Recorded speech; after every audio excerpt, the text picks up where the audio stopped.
Buenas noches. Los recibimos en una nueva emisión de Usted Decide. El panorama político día a día, en lugar de aclararse, parece complicarse. Todavía no hay definiciones en muchos espacios a nivel nacional y por ende en el nivel local también hay indefiniciones. Para hablar un poco acerca de la situación general de nuestro país, de la política y de la actualidad, nos acompañan hoy dos invitados que prestigian nuestro programa. Los invito a compartirlo.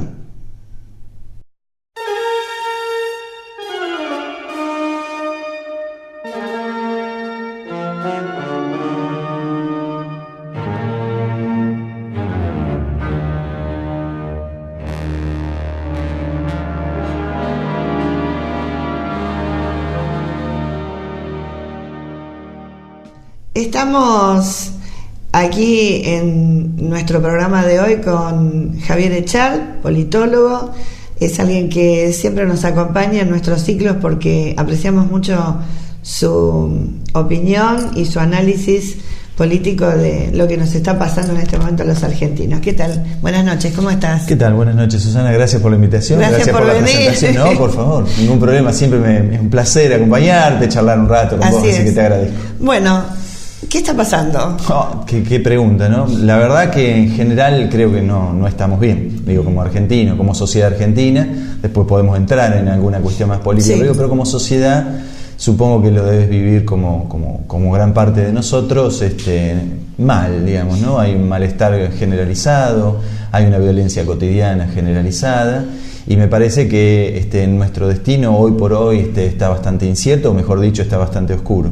Así que me parece que hay una serie de situaciones que obviamente están involucradas con las cuestiones políticas, pero también creo que las cuestiones sociales son las que me parece que deberíamos replantearnos, ¿no? Yo estoy absolutamente alarmado por situaciones de violencia cotidiana que son las que te marcan un poco el rumbo de todos los días de lo que nos pasa. Desde lo que sucede en las escuelas, que seguramente es algo que vos ves con atención, que además por mi actividad yo le presto atención, cómo se han invertido los roles dentro de una escuela, dentro de una institución educativa, lo que pasa incluso dentro de los establecimientos de salud, donde vos ves que a veces irrumpen, ¿no?, una serie de personas, incluso sometiendo a los médicos a situaciones bastante complejas, y me parece que eso es lo que se veía, además de la violencia cotidiana, los asaltos que terminan en situaciones que a mí al menos me han alarmado enormemente, como es esta violencia que se ejercieron sobre los viejos, ¿no? Cuando en una sociedad, en los dos extremos, se avanza, no solo los extremos más débiles, las mujeres y los niños, y por el otro lado los viejos, es porque es una sociedad donde ya los límites de el avance sobre cualquier red de contención están absolutamente vulnerados. Entonces me parece que eso es una de las situaciones que más preocupación tiene, porque cuando vos ves históricamente nuestra propia historia, veías que siempre había como contenedores de todo ese tipo de situación. Y que la escuela, pese a todas las crisis que ha habido, era una institución que era prestigiosa. Mirá, en este momento no lo es. Se ha desarmado prácticamente, sobre todo la escuela pública. Yo digo, hay algunas ausencias del Estado, entonces uno puede escuchar muchas veces en los medios cómo la falta del Estado genera algunas de estas situaciones. Eso es cierto, pero más allá del Estado hay instituciones que no son estatales, que han servido justamente como dique de contención y justamente de integración a la sociedad. La familia, por un lado, absolutamente vulnerada, la escuela, como dijiste vos, por otro lado, y también otras instituciones, incluso la iglesia, que hacía las veces de contenedor. Todo eso me parece que está quebrado, y esas rupturas de esos patrones de autoridad que me parecen importantes, claro, porque a partir de ahí me parece que tenemos que reconstituirlo. ocurriendo. Y el problema que yo empiezo a ver, me parece que es el que se ve básicamente en cualquier parte, es la dificultad para estas reconstituciones, ¿no? Entonces cada dato de esto lo único que hace es sumar un poco más a esta desazón, este pesimismo. Al menos estoy en un momento bastante pesimista respecto a ese punto. Sí, no, yo igual. Aparte hubo un informe de la UNICEF, porque primero están los informes parciales de la UCA, que es un ente serio. Sí. Pero el de UNICEF, el último de UNICEF fue demoledor, ¿no? 5,6 millones de niños en estado de pobreza, 1 millón directamente que no se alimenta, o se alimenta de una manera muy precaria, 1 millón de esos 5 que están siendo empleados en trabajos, cuando nosotros hemos suscripto, ¿no?, el decálogo de la Declaración Internacional de los Derechos del Niño. Somos un país que lo ha suscripto hace muchos años, y a mí eso me alarma y me desazona muchísimo, porque esos 5,6 millones de niños son los adultos que dentro de no mucho nos van a estar reemplazando a nosotros. Y uno se pregunta, ¿no? Yo por lo menos me pregunto, ¿qué vida les espera, si es que les espera alguna? Totalmente, sí, cuando vos ya no tenés mucha expectativa, ¿no? Creo que en estos días lo alarmante fue el caso de este chiquito de 3 años. Terrible. Entonces, digamos, ahí es donde yo digo, pues ya está, porque no hay ningún límite por el cual ya no se pueda superar. Y además otra cosa, ¿no? El chico que lo mata tiene 16 años y se sigue pidiendo que se baje la edad, pero la gran pregunta es esta. Bueno, se baja, pero ¿qué hacemos? ¿A dónde va? ¿Va a un lugar después de que salga para estar peor? Porque no hay una ley de minoría, o sea, no sé si no hay una ley de minoría, supongo que hay leyes de minoría, pero la minoría en este país no se está mirando, a mí me parece, no la están atendiendo, ni los legisladores, ni los jueces, ni el mismo gobierno.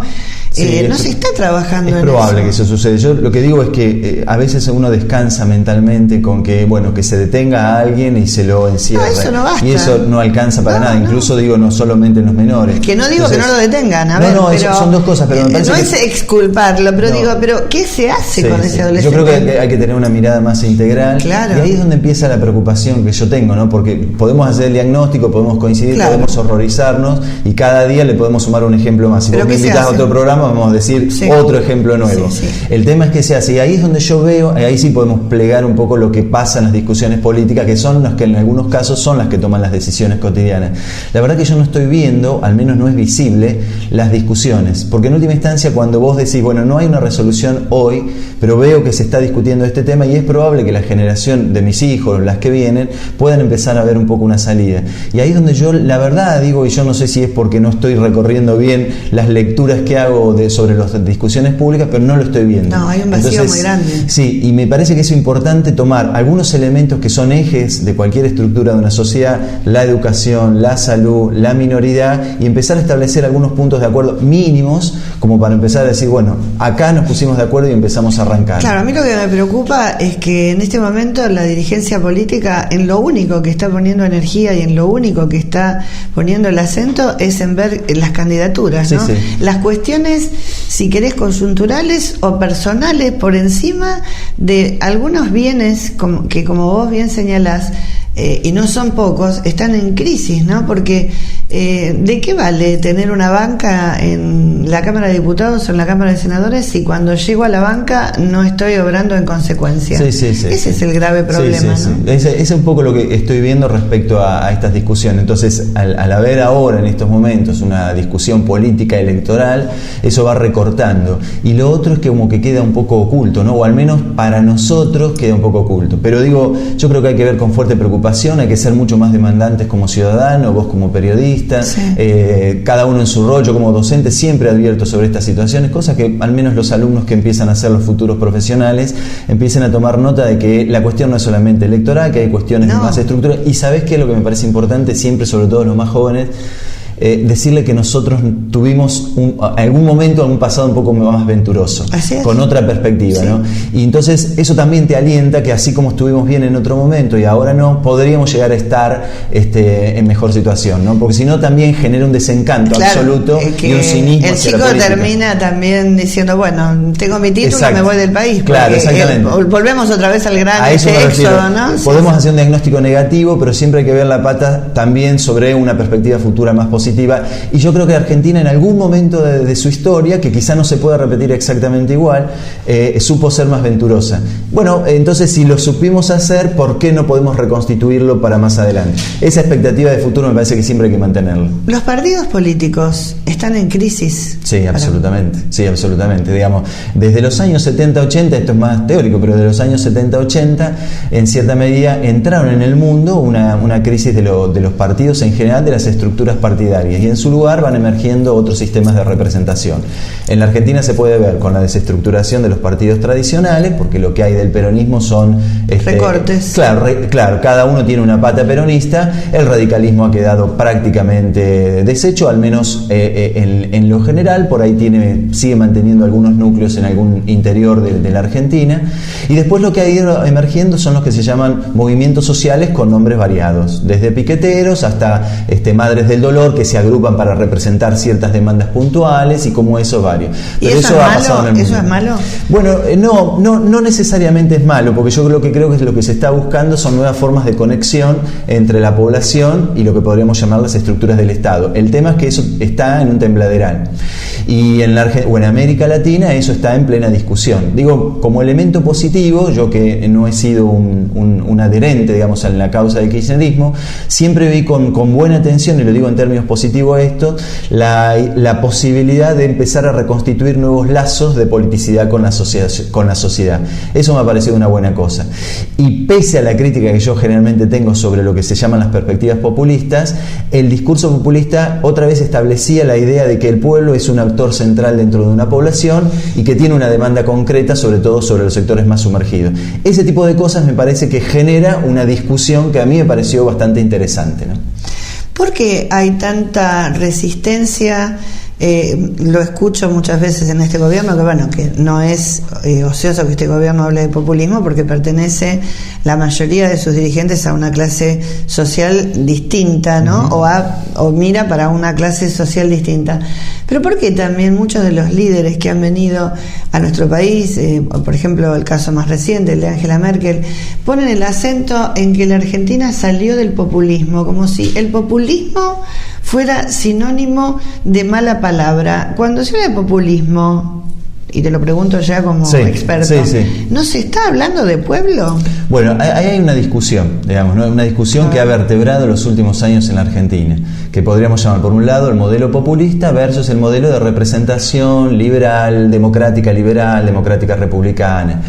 Yo adhiero a una de esos dos sectores, estoy más parado en una de esos, porque el populismo a la larga tiene un inconveniente. Lo bueno que tiene es que pone en el centro de la escena, como decís vos, a la idea de pueblo, ¿no? La recuperación de que el pueblo es un actor central en la población, que es el pueblo más que todo el más pauperizado, el más sufriente, y que por lo tanto hay que prestar atención.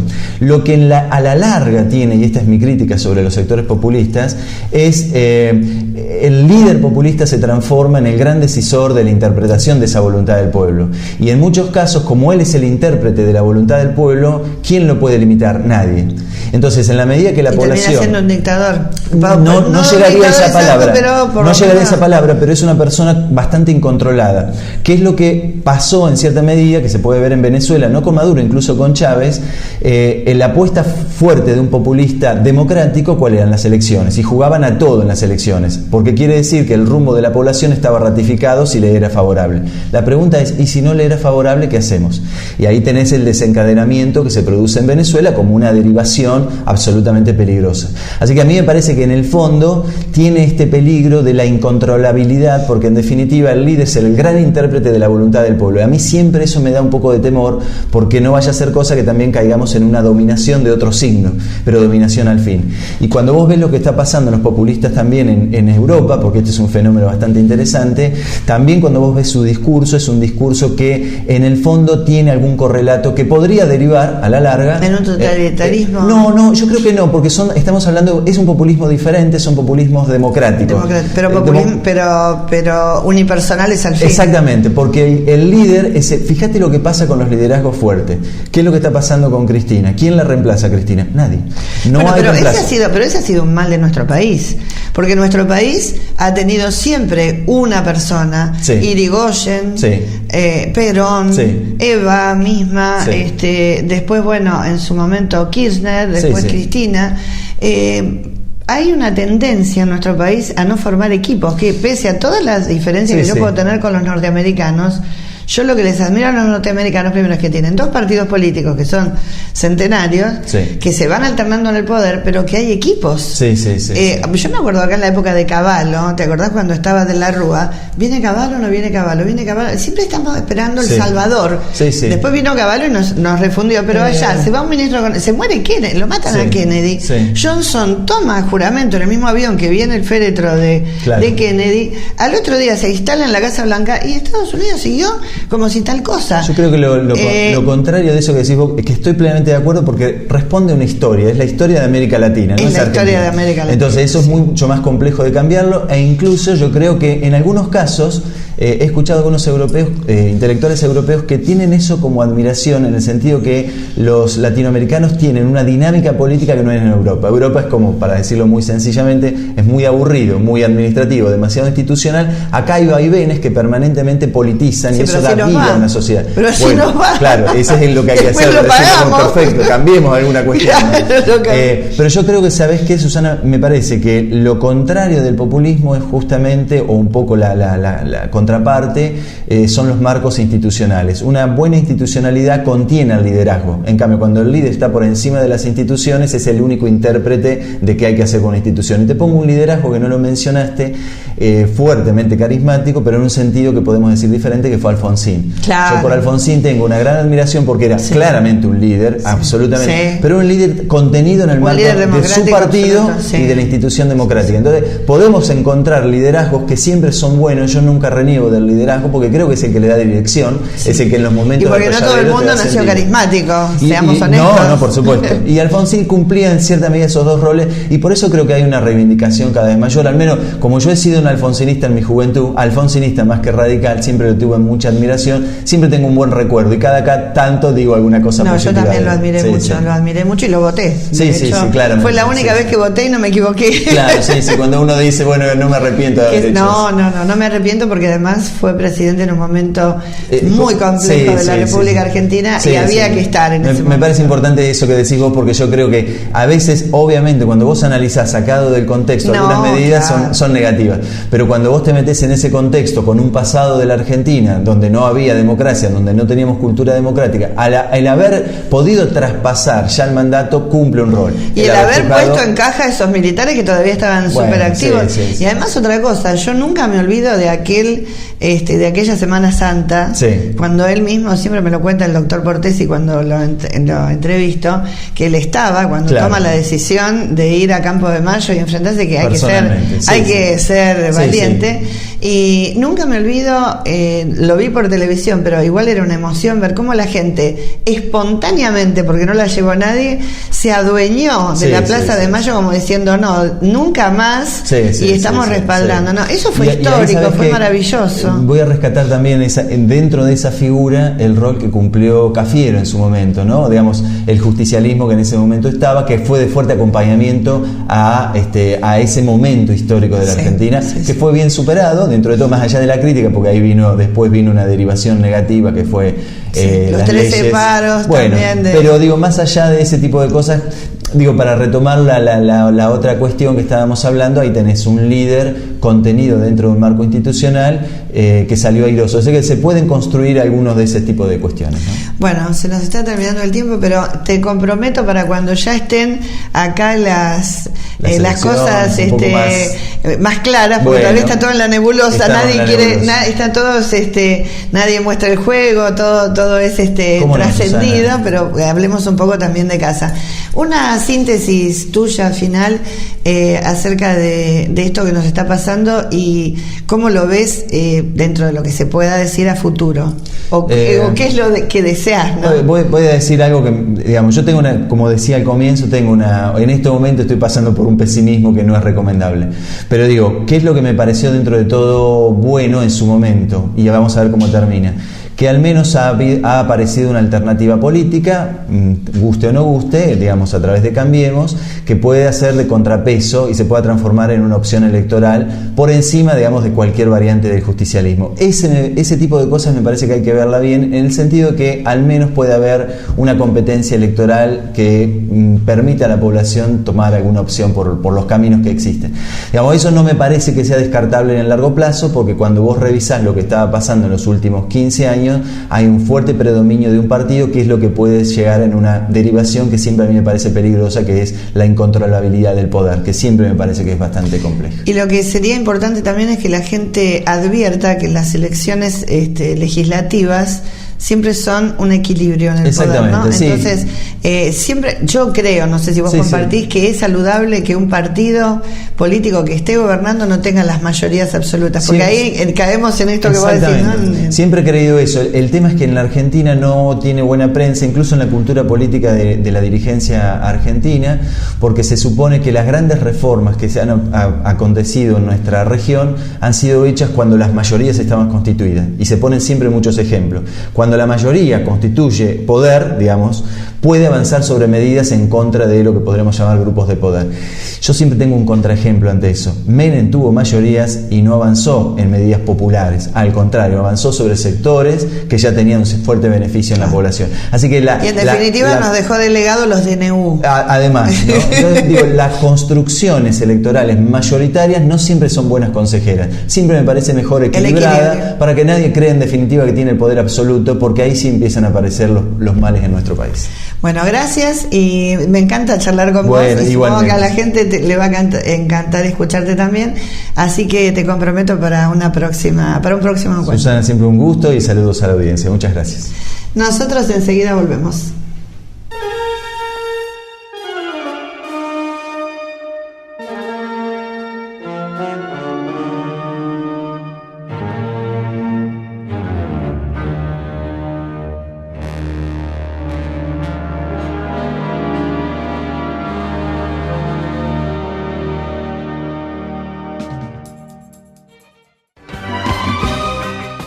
Gran Hotel Mercedes, tradición y experiencia.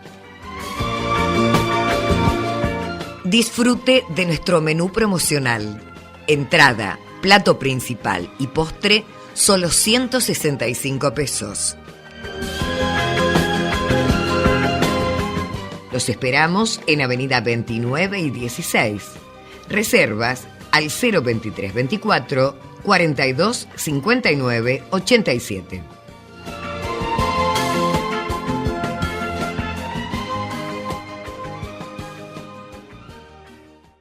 Vitagraph. Imprimimos todo lo que usted necesita. Etiquetas, folletos, libros, publicidad, revistas, tarjetas y más. Visítenos en calle 22, número 261.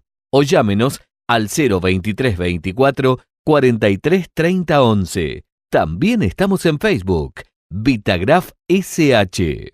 Vitagraph. 90 años en el rubro son la diferencia. Florería Chico, más de un siglo junto a los mercedinos. Visítenos en calle 27, número 290. Florería Chico, trayectoria y buen gusto. AEFIP, Asociación de Empleados Fiscales e Ingresos Públicos, Delegación Mercedes. Salón de Peluquería Beto Bondanza.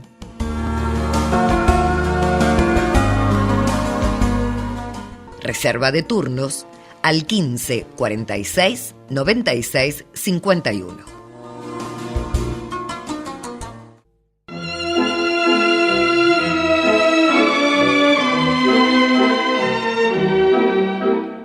Atelier de Pilar Izquierdo.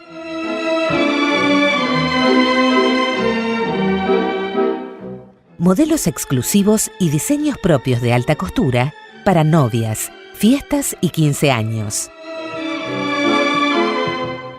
Calle 35, número 681.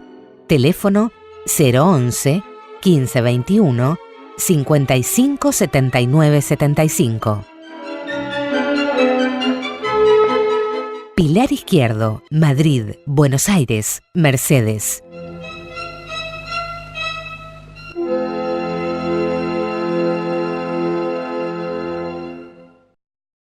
Estudio Contable Roselo. Servicio integral de consultoría contable. Inscripciones en AFIP, ARBA y Municipal. Monotributos y autónomos. Liquidación de IVA, ganancias, bienes personales, ingresos brutos. Liquidación de sueldos.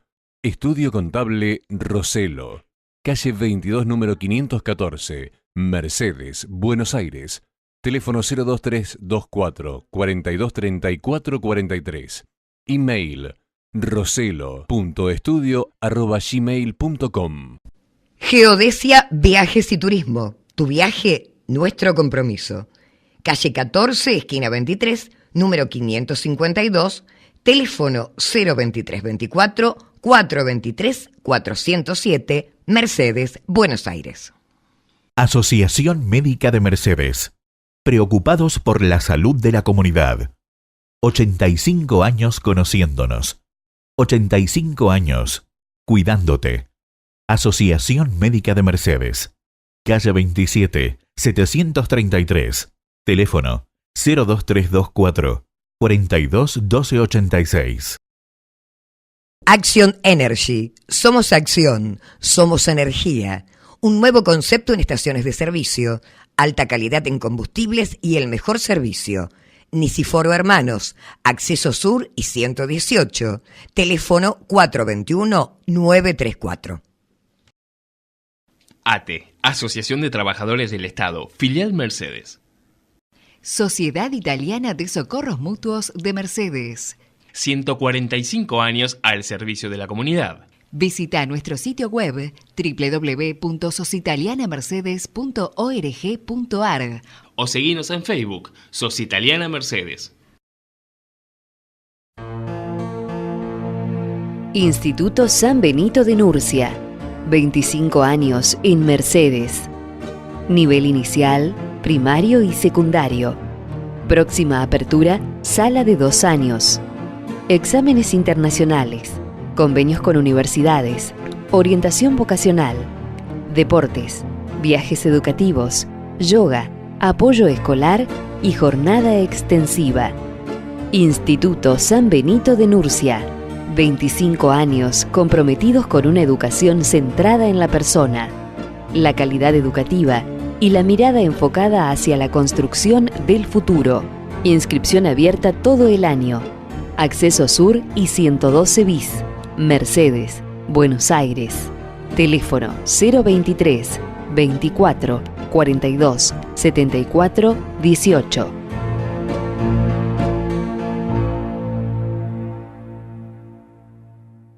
Aprender a prevenir. Consejos de Edén para la seguridad en vía pública. En época de fuertes vientos o lluvia, evitemos circular por zonas que se inundan y jamás toquemos cables sueltos. Ante la presencia de fuego o humo en instalaciones eléctricas, tomemos distancia. Tengamos en cuenta estos consejos. Aprendamos a prevenir. Edén, empresa distribuidora de Energía Norte. Ante cualquier situación riesgosa, comunícate al 0800 999 3336.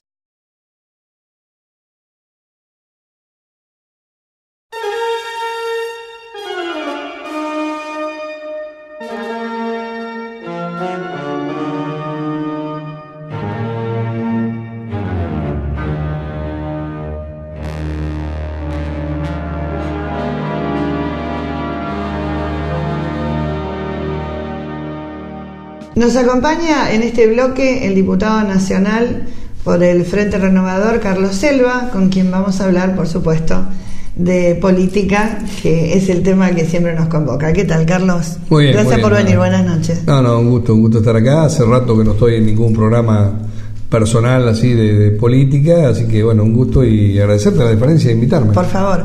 Bueno, todavía muchas indefiniciones a nivel político, muchas idas y vueltas. ¿Cómo ves en este momento la situación? Porque realmente hoy por hoy también un poco el Congreso de la Nación está en el ojo de la tormenta ante esta inusitada aumento de dietas cuando la situación de mucha gente en el país es crítica. Mirá, lo primero que hay que decir, la situación del país es preocupante Uno dice, se van acomodando los melones. El tema es que no hay espalda para aguantar. El gobierno sigue generando, lamentablemente, una presión fiscal insostenible para el comercio, para la industria. Sigue generando, para sostener que el déficit no se vaya al diablo, un endeudamiento. El endeudamiento era razonable. El gobierno de Cristina tuvo 3 millones de errores, dentro de los cuales también hubo aciertos. Pero una de las cosas que fueron aciertos fue el desendeudamiento. Estos llegaron, es para nosotros. Primer tema que nosotros compartimos era el tema de saldar el tema de los holdados. Era un tema para nosotros declarado antes, o sea, no es que lo acompañamos a Macri porque lo acompañamos, lo hubiésemos acompañado a Scioli porque Scioli iba a hacer lo mismo, Massa iba a hacer lo mismo. Eso generaba tomar deuda, digamos, ¿no?, para pagar esa situación. De hecho, cuando se aprobó esto, se aprobó con un límite de endeudamiento. Se aprobó la ley, se aprobó cuál era el límite que se permitía. Para eso, bueno, este gobierno ha hecho un escándalo, el mayor endeudamiento en la historia de la Argentina en tan poco tiempo. Que eso hay que pagarlo. Y si vos no generás crecimiento... Y hay que pagarlo con intereses si vos no generás fuertes, crecimiento... no es que se paga peso por peso, ¿no? Claro. Pero más allá de esa discusión, que es otra, y que también tenés razón en lo que decís, pero lo que te quiero decir es que vos tomás un crédito a largo plazo, sabiendo que la incidencia de ese crédito, que hay que pagarla, es como si vos cargaras esa cuota... Está amortizado. Si cargaras la cuota de crédito que corresponde ahora, el déficit sería 10 veces más. ¿Qué significa para que eso no sea así? Que vos tenés que crecer. Claro. Bueno, todas las medidas que está tomando el gobierno no son ninguna para crecer. Y todos los días vemos que la industria no crece, No, y aparte, me puedo equivocar en un año, pero en los últimos 17, ponerle 16 y medio a 18 años, es la primera vez en la historia de estos últimos 16 y medio a 18, pido disculpas por aproximadamente, años, que la Argentina le da al revés la balanza comercial. O sea, es más lo que se importó que lo que se exportó. Claro. ¿Cómo vamos a crecer? Lógico. Esa cuenta, es de 4 patas, es de economía del manual eso, que cada vez que importás... Entonces digo, hoy la preocupación es muy grande, con actitudes del gobierno bastardeantes de la política. El gobierno ha tomado una actitud en vez de poner en valor el Congreso que aprobó, que ayudó a gobernar, que sancionamos leyes muy importantes, que eran algo que antes no se podía hacer. Cuando el kirchnerismo tenía mayoría absoluta no se discutía ningún tema, ni de pobreza, ni de problema de violencia de género, nada aprobaba Cristina con la mayoría que tenía. Bueno, este año empezamos a fomentar eso. El año pasado sancionaron un montón de leyes, la ley PYME, o sea, montones de medidas que surgieron hasta de nuestro propio espacio. ¿Y por qué está tan parado el Congreso este año? Porque está prácticamente el gobierno nulo. Lo vacía de contenido. El gobierno no quiere que lleguen los temas a discutir. Mirá, nosotros tenemos un tema de marina mercante, ahora el que me tocó vivir estos últimos 15 días. No van los legisladores de Cambiemos. A las comisiones. Por lo tanto no tenemos quórum. No van a las comisiones. No van a las comisiones. Entonces, ¿qué va a haber sesión si no tenés nada despachado de las comisiones? Claro. Es una jugada, bueno, eso es una jugada estratégica del gobierno, como mandar el aumento en este momento para seguir desprestigiando el Congreso, porque quiere que esté el Ejecutivo y la política partidaria. El Ejecutivo y la política partidaria. El Congreso, que es el órgano que más consolidó la democracia el año pasado, donde se buscaron consensos, y en esto permítanmelo decirlo los televidentes, cuando Massa tuvo algo de peso en el Congreso funcionó. Porque nosotros no permitimos que la pelea del blanco y el negro, como la historia pasada, o sea, de un gobierno que fracasó, que es el gobierno de Cristina Fernández de Kirchner, a un gobierno que fue una frustración para la sociedad, que tenía esperanza, que es el de Mauricio Macri. Bueno, esos enfrentamientos nos llevan en todos los terrenos y en todas las cosas. Si nosotros no hubiésemos tenido el peso y la coherencia para poder lograr equilibrio, no hubiese salido nada de las leyes que estamos, no hubiese consolidado la democracia, porque hubiese sido una pelea como la que ya te digo, la gente puede suponerla. Así que digo, nosotros tuvimos poder para lograr un equilibrio y sancionar leyes que la Argentina necesitaba. Hoy el gobierno sale a desprestigiar el Congreso. ¿Por qué? Porque ahí están sus rivales. El gobierno quiere que justamente quienes tienen hoy ciertas posibilidades de volver a revalidar títulos y volver a fijar una proa imprescindible, esto es lo que quiero decir a la sociedad, si el gobierno tuviera mayoría, haría exactamente lo mismo o peor, porque todavía el modelo es peor que el que tenía Cristina, Macri, si tuviera mayoría, viviría decreto. Y cuando vos te referís a que están sus oponentes, vos das a entender que este aumento es para, en cierta forma, desprestigiar a Massa y Stolbizer, que son los candidatos a la Cámara de Diputados, que es la que garantizó democracia. Que son los candidatos que claro, cuando van a salir, cuando nosotros le pongamos la prueba en algún DNU que Macri ha alargado, que sabemos que no se le frenaron, ahora estamos discutiendo en la bicameral con respecto al Ministerio Público, cualquier cosa que le quieramos bochar va a decir, pero si este Congreso se aumenta los sueldos y me quieren voltear un decreto que es para regularizar ciertas cosas. Hoy Macri no manda a convocar para discutir la ley de bajemos los precios y te mandan a convocar para que firmemos un aumento los diputados. O sea, ¿Elisa Carrió también lo convalidó el aumento? ¿No estuvo de acuerdo? Y ella había dicho que sí la otra vuelta, así que calculo que sí. Todos. Quedaron... Sí, porque la gente realmente no... ¿Sabes lo que pasa? Que la gente realmente no llega a hacer estos análisis. Estos análisis los hace la gente que realmente está dentro de la cosa. Dentro del esquema. La gente cuando pone a todos en la bolsa, ¿no? Incluso no diferencia tampoco los que votaron en contra, que fueron ustedes y la gente de izquierda, de ¿verdad? Izquierda y Margarita Stolbizer y los socialistas, algunos también. Claro. Lo que ocurre ¿Y en qué quedó? Igual se dio porque... No, pero nosotros no lo cobramos, Digo, esto no es que nosotros votamos que no y como los otros votaron que sí, cobramos nosotros, no. Bien, está bien esa aclaración. No, pues si no sería de chanta. No, bueno, pero está bien, no, porque como la mayoría alguna había posición dicho que hubo, hasta te digo más, Susana, alguna posición que había, dice, no, cobrémoslo y no instituciones. Yo anoté enseguida la Divina Providencia. Sí. Pero después vino alguien y dice, pero no. Porque si no, lo estamos cobrando. Claro, lo están convalidando. Lo estamos cobrando. No, nosotros no cobramos. Bueno, o sea, digamos, fue una postura. La duda está administrativamente cómo lo van a hacer. ¿Me entendés? Porque tampoco es fácil, digamos, liquidar sueldo de... A unos sí, a otros no. Bueno, claro. Ahí quedó la discusión. Y quedó abierto que si fuera al extremo de una situación que planteara la liquidación, bueno, se vería en el tema de la donación. Claro. Pero nosotros dijimos que no, y si los otros lo cobran, nosotros no lo cobramos. Esta es la verdad de la historia. Pero déjame decir una cosa en defensa de esto. Estos días uno escuchó, en base a esta, que le salió bien al gobierno. A lo único que están denostando es a los legisladores y se olvidan de lo que está haciendo el gobierno en todo lo que es tarifa, en todo lo que tiene que ver con políticas sociales, que es un desastre. Bueno, estuvo bien el gobierno, sacó el foco bien para hacer daño, no porque sea valorable. Bien para su política. Claro, bueno. Digo, también es cierto, y es un poco lo que a mí por lo menos me concierne decir, yo escuchaba a mucha gente que enojada con esto, hablaba de que le descuenten los días, que viste que decían, bueno, yo tengo tranquilidad de conciencia y puedo demostrarlo todas las veces que el auto entra en la Cámara de Diputados. Pero no es solamente el tema de un legislador nacional las veces que está dentro de la Cámara. Eso es las sesiones, pero si no somos un empleado administrativo, y ahí sí somos un empleado caro. Cada legislador que tiene que venir de Chubut, de Mendoza, además de sus cosas propias en la Cámara, también tiene que trabajar en su provincia, representa una provincia, tiene que atender problemáticas propias de la provincia. Entonces sería nefasta la Cámara de Diputados si solamente fuéramos empleados administrativos que tenemos que cumplir horario, digamos. Digo esto para que también... y además no solamente es con la asistencia, ¿no? Es lo que vos decís.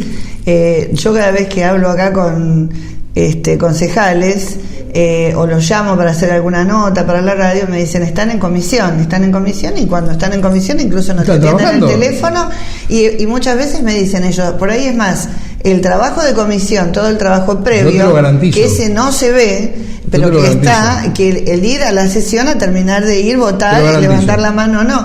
Pero digo, por ahí la gente de todas estas cosas no está enterada. No, y es difícil. Porque también hay una cosa cierta, ¿no?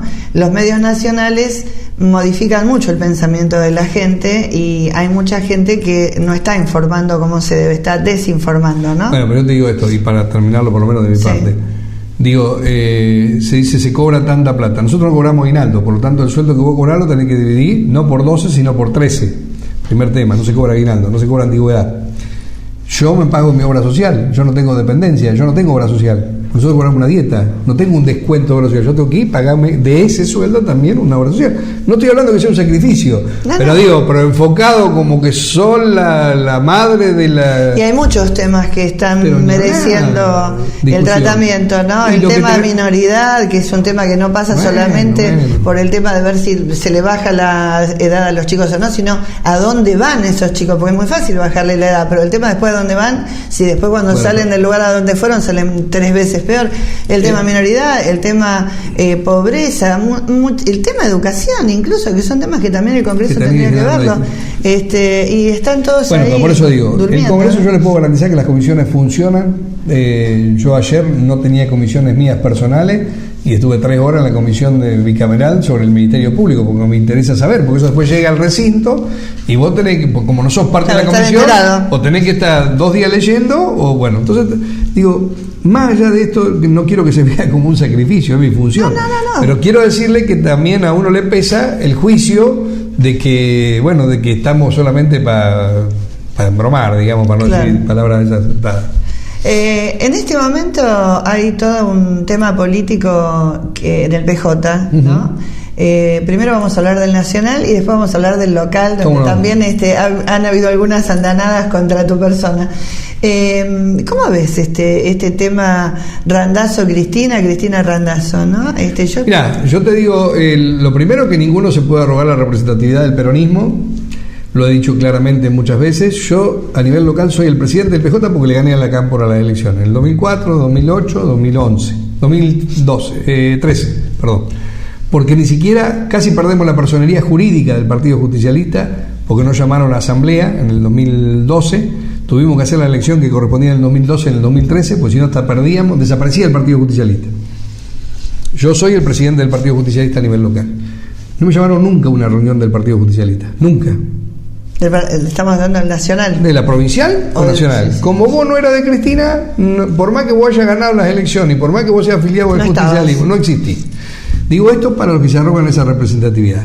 Ese juego, y no te olvides de otra cosa, yo era el presidente del Partido Justicialista en el 2011, el intendente que venía de 2 mandatos, era el representante del Frente para la Victoria, y el Partido Justicialista del Flaco Randazzo y de Cristina le dieron una lista a Juani para ir por afuera, para hacerme ver si perdíamos las elecciones, porque eso fue un tema muy jodido, que uno no lo dice, o sea, llegaron al punto tal de irse por afuera para ver si perdíamos las elecciones. ¿Te acordás de ese tema, no? Ellos fueron frente social, no me acuerdo cómo se llamaba, pero era el Flaco Randazzo. Hoy el Flaco Randazzo y algunos representantes del kirchnerismo puro se arrogan la representatividad del peronismo. ¿Sabe quién es el presidente del PJ? José Luis Gioja. Sí, Gioja. Decime quién está hablando bajo la autoridad del presidente del partido. Entonces, es un kiosco de ellos. Entonces, ¿pero qué incidencia tiene el presidente en este momento? ¿Hay un consejo de partido? Claro, pero ¿por qué no se lo convoca a él o por qué él no convoca? Bueno, también, pero es lo que es llamativo que también él esté quieto, que no haga nada, ¿no? Pero es lo que te quiero decir. Digo, hay como muchas... Hoy el Partido Justicialista está vacío. Esta es la verdad. El Frente Renovador, el 70% de los que integramos el Frente Renovador somos todos peronistas. El 70% de toda la militancia, de los dirigentes. Los otros son algunos que ahora que se sumaron del GEN, otros venían del radicalismo anterior. Digamos, nosotros tenemos una convergencia socialista, democracia cristiana, dentro del mismo frente. Pero el 70% somos justicialistas. Entonces digo, hoy la discusión del justicialismo es una discusión que no se va a resolver en esta situación. Hoy es un tema de intereses para ver cómo se posiciona. Nosotros somos justicialistas. Pero hasta amenazó Cristina Kirchner con ir por afuera. No, bueno, es decir, que va a haber otro desprendimiento más del PJ. ¿Cómo termina esa situación? El partido orgánicamente no llamó nunca a una discusión. Si no, a mí me tendría que haber llamado. O uno de los 2000 tipos que tendríamos que estar discutiendo a lo mejor este tema. Así que entonces te digo, eso es una situación que no sé cómo se va a resolver. Creo que están muy firmes el tema de no ir a una interna, por lo menos la posición del kirchnerismo. No sé realmente qué es lo que va a hacer Randazzo, la verdad que no lo desconozco. Él sigue. Bueno, pero está bien. Bueno, pero por eso digo, pero también va a tener que explicar que por qué lo cuestionó a Massa. Va a tener que explicar un montón de cosas. Entonces, si es que no está dentro de la estructura del kirchnerismo o del peronismo realmente que conduce, ¿no? Porque yo digo esto.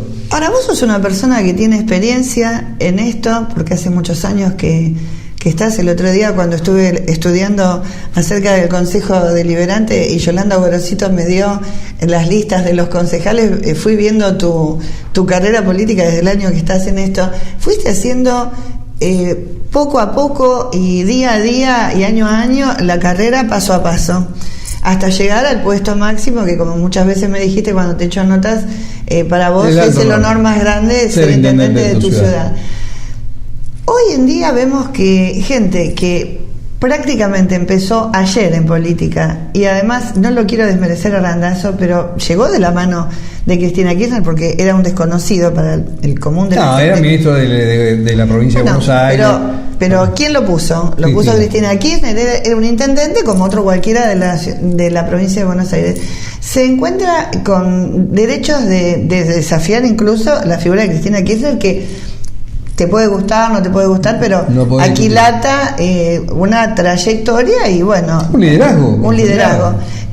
¿Cómo ves esto vos, que la gente empieza, para decirlo de alguna manera, hoy en política y mañana ya quiere ser, no sé, presidente, diputado? ¿Eso es bueno políticamente eso? Yo digo que en política vos siempre tenés que tener aspiraciones, eso es lógico. Lo que pasa es que la prudencia, yo un poco te agradezco esto que vos me tirás como pie. Pero es la verdad, un viejo dirigente del peronismo decía, cuando me salieron a enfrentar por primera vez los chicos de la Cámpora, que me contó otro que había estado en la reunión, dice: che, miren que Carlito hizo todos los deberes, digamos, si no van a poder voltear así nomás. Pero bueno, fue un momento. Yo digo, hoy yo creo razonable la discusión, me parece razonable lo del flaco Randazzo. Lo que digo que también era un discurso bastante complejo para explicar, porque el flaco le salía a discutir kirchnerismo a Cristina. O sea, él dice, era medio raro. Y después, cuando se dieron cuenta que estaban metiendo la pata, dijeron: no, nosotros vamos a trabajar por la unidad del peronismo y vamos a hacer los sacrificios que haya que hacer. Bueno, eso fue un discurso distinto, más valorable. Ahora, cuando vos te das cuenta que el peronismo que vos avalaste, que dejó afuera a varios tipos, puedo hacerte una chorrera, porque te puedo nombrar una... Vos fuiste parte de ese juego, te prestaste dando un partido para romper liderazgo del peronismo en un montón de distritos, y bueno, también tenés que explicar un montón de cosas. También hubo críticas acá a nivel local por tu presidencia dentro del partido, como que vos no habías convocado, no habías hecho reuniones, como qué vas a hacer ahora siendo un diputado nacional y siendo al mismo tiempo el presidente del partido peronista acá. ¿Cómo se explica eso? Se explica muy fácil. Primero y principal, no sé quién hizo la crítica. Primero hay que ver quién hizo la crítica para saber qué autoridad tiene para decirlo. Vinieron del Frente para la Victoria algunas críticas. Bueno, pero por eso te digo, el Frente para la Victoria nunca reconoció que yo le gané las elecciones y que yo era el presidente del partido. Antes que aparecieran ellos, dentro del Frente para la Victoria, el presidente del partido nunca lo reconocieron. Y lo único que puedo decirles de cara, mirando a la gente, que yo fui nada, ni más ni menos que un militante, delegado de fábrica, concejal, presidente del consejo, 3 veces intendente y hoy diputado nacional. Nunca estuvo cerrada la agrupación, el Partido Justicialista. La sede la tiene en la 30, entre 25 y 23, donde puse el busto de Perón de Evita junto con Carlito de Cheum, donde está el busto de Perón que vamos a colocar si Dios quiere ahora. Nunca reconocieron, porque no era de ellos. Si vos no te subordinabas, no era, o sea, el peronómetro lo tienen ellos. Entonces, el Partido Justicialista, desde hace 30 años que yo voy y pongo la cara. Todos los jueves, más allá de los días de la semana que estamos trabajando, en el medio de la campaña. Ahora, entonces no leyeron bien a Perón, ¿no? Porque ¿cómo era el tema? El que gana, gana y el que pierde acompaña. ¿Cómo es esto? Pero por favor. No hay más peronismo. Mirá, hay una cosa que se lo digo. ¿No hay más peronismo? Yo creo que hoy está en un debate, o sea, el peronismo siempre es un placer leerlo a Perón, siempre es un placer leerlo a Perón. Claro. Porque primero por su contemporaneidad, con planteado de cosas de atrás. Sí, fue una estadística. Yo siempre digo, esto no me pasenme más peronista que otro, pero a mí me genera emoción cada vez que lo escucho al viejo definiendo cosas que yo quiero escuchar a alguien que las dé desde el pragmatismo, definiciones sobre algunas coyunturas que son complejas. Digo, lo que perdimos nosotros de hacer cuando estos chicos tenían la lapicera, la segunda lapicera más importante, se lo digo a Guado, así que no tengo ningún problema, me llevo bárbaro con él, tengo una relación personal muy buena, por supuesto en política seguimos estando enfrentados como siempre, pero digo, lo que perdimos nosotros por el capricho de ellos de llegar, por el capricho, lo lograron, también lo lograron, ahora lo que le salió al país que ellos lograron, y lo que perdió Mercedes por frenar cosas para Mercedes, como se encargaron ellos de frenar, la historia en algún momento lo va a juzgar, porque reitero, un municipio saneado, prolijo, con una valoración regional de la gestión, pero digo, con una valoración de la gestión, yo tenía una queda estúpido hablar de uno mismo, pero digamos, yo no tenía enemigos, o sea, donde uno iba, y me pasó cuando llegué a la Cámara, lo he dicho en la intimidad, lo he contado con muchos. Bueno, cuando venís a cualquier acto siendo pero no hablo de local, se nota que la gente quiere. Pero no hablo solamente de este orgullo de nivel local, digo, yo llegué a la Cámara y lo he contado con muchos, y con periodistas también lo he hablado. Digo, ¿cómo te fue? Bueno, uno tiene que ganarse un espacio, es un mundo completamente distinto. Bueno, a mí me fue más fácil ganarme el espacio porque había más gente que la que yo sabía que me conocía y que me conocía bien. O sea, tenía referencia, digamos, aceptable de mi persona. No voy a decir que me han dicho que realmente eran muy buenas, pero digo, entonces se me hizo muy fácil ganarme confianza con la gente, y la confianza la retribuí con respeto, con coherencia, con ubicación en el sentido de que cada uno tiene interés. O sea que digo, perdimos un montón y no fue por culpa mía. Hoy uno ve a los muchachos de las cooperativas trabajando, te digo lo chiquitito, lo tonto. Yo tenía las cooperativas en el Instituto Unzué. Dentro del Instituto Unzué, para que las madres pudieran ir a trabajar, yo creé una guardería. Las madres dejaban los chicos ahí, teníamos toda la estructura armada. Hicimos las veredas del barrio de Baduarte, le hicimos todo el barrio de Los Robles, le hicimos toda la senda peatonal de la 40, la hicimos con las cooperativas, la celda que va a la escuela de 12 la hicimos con la cooperativa. Digo, 1000 cosas para demostrarte. Cuando se dieron cuenta que era algo valorado por la sociedad, me la sacaron a todos y la llevaron a la colonia de Olivera, para no prestarle servicio a la ciudad de Mercedes. Son cosas muy embromadas que pasaron. Entonces digo, esos errores políticos perjudicaron a la ciudad. Más allá de las úlceras que me salieron a mí en el estómago, ¿no? Pero bueno. Hace poco vi en uno de los semanarios que dijiste que te estabas preparando para volver, que había una pausa y que te estabas preparando para volver. No lo dije personal. Obviamente yo dije que nosotros era un prólogo, lo que estamos haciendo en esta elección, para volver a gobernar los intereses de la ciudad. Esto no significa sobre mi persona, yo digo siempre que hay, y tengo un concepto, y por eso fue una decisión personal dejar de ser intendente, nadie me puede venir a cuestionar que yo en febrero anuncié que me iba. Sí, es verdad. Después, bueno, no se acomodaron los planetas como uno pretendía. Yo digo, nosotros tenemos que generar espacios de renovación en todo lo que podamos. Y así hemos intentado, hemos involucrado a la política gente que a lo mejor jamás se hubiese involucrado en la política. Hay que mirar la lista de concejales para atrás mía, o mirar lo que hacía Giosio antes, lo cuestiono, pero digo, era un esquema. Eran todos los que estaban adentro de la agrupación y gente que fue muchísimos años concejales. De hecho, hasta yo mismo fui un montón de años concejal. Pero digo, uno siempre estuvo en una posición razonable, estaba solo en el bloque, yo en algún momento tuve algunos más. Pero digo, nosotros hemos siempre tratado de abrir el juego para que la gente se renueve. La expectativa del año que va a venir el 2019, mi único objetivo que tengo totalmente claro es que quiero que Massa sea presidente. A la Argentina necesita un tipo, y modestamente salvando los kilómetros de distancia, Sergio hizo todos los deberes para ser presidente de la nación, todos. Es el único tipo que se ha preparado, sabe que ha tenido que armar equipos en economía, en equipo en desarrollo social, en equipo de educación. Tiene muy buen equipo en en todo tenemos muy buenos equipos, te lo puedo demostrar con mucho orgullo. Y es el tipo que más conoce el país y el tipo que más conoce de unos temas sensibles, la seguridad social.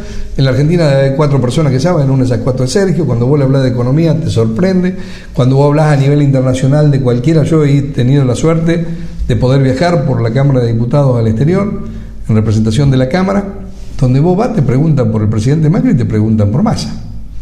Entonces te digo, no me pregunta por Máximo. ¿Y por qué acá a nivel periodístico nacional está tan corrido de lugar? Hay una jugada para que las cosas sean polarizadas. El acuerdo más fuerte que tiene el Frente para la Victoria con Macri es que hay que hacer desaparecer a Massa.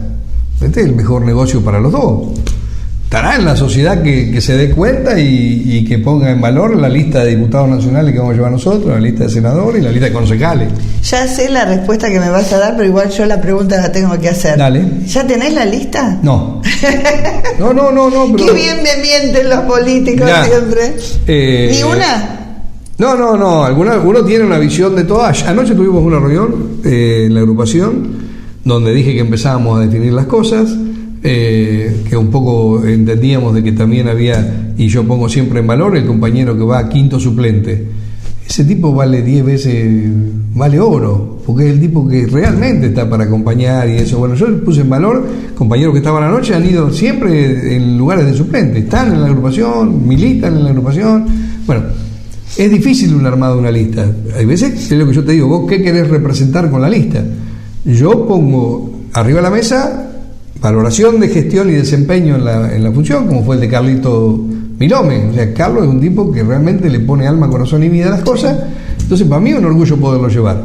No fue un proceso electoral muy malo. O sea, lo que nos pasó la última vez, la verdad que fue casi inmerecido que nos pasara eso. Teníamos un buen candidato a intendente, una buena lista de concejales, muy buena lista de concejales. Bueno, la gente tomó la opción, se polarizó y la cosa fue lo que pasó. Digo, hoy nosotros vamos a tratar de que sea un espacio representativo de nuestro espacio y poner en valor la gente que realmente sabe lo que hay que manejar. Y lo mejor que le puede pasar a la sociedad, a la ciudad de Mercedes, es que haya concejales del Frente Renovador que tienen racionalidad y que tienen equilibrio y ponen la prueba donde la tienen que poner. Carlos, como siempre, muchas gracias. No, gracias a vos. Nosotros enseguida volvemos.